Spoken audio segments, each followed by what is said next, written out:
There's 5 things to forgiveness. You have to first forgive yourself.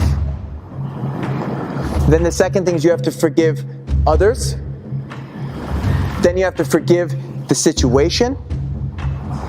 Then you've got to forgive God, the divine. But most important, the 5th piece to forgiveness. You must extract the wisdom that you learned from that experience. And you must take accountability for the actions that you committed or set boundaries against the actions that other people committed.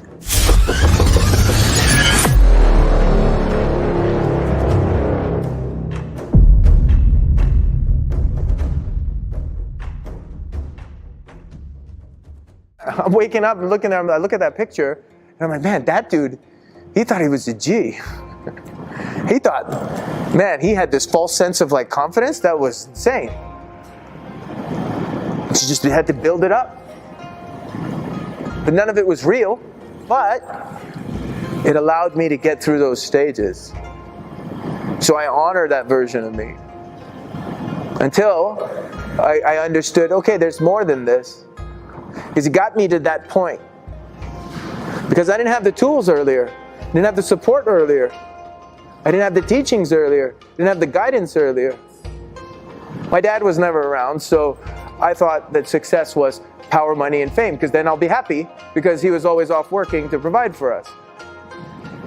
So I never saw him. I never had that relationship with my dad.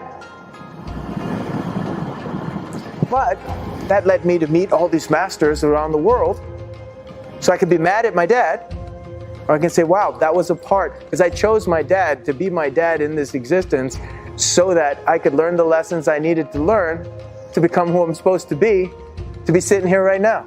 And first, forgiveness starts with yourself. There's 5 things to forgiveness. You have to first forgive yourself. Then the second thing is you have to forgive others. Then you have to forgive the situation. Then you've got to forgive God, the divine. But most important, the 5th piece to forgiveness. You must extract the wisdom that you learned from that experience. And you must take accountability for the actions that you committed or set boundaries against the actions that other people committed. But for that, we have to see the design of the world is always for control. The design of all armies, generals, empires has always what? Been the same thing, for control. Yeah. And the control is designed that way to make sure that this type of information doesn't get out, so people don't think for themselves. So how do we combat that? By beginning with ourselves first. That's 1. Right. Step 2. Step 2, once you do that, then you create a space. And once you create a space, it will attract other people. So that energy of yours will attract other people. I'm like, what are you doing?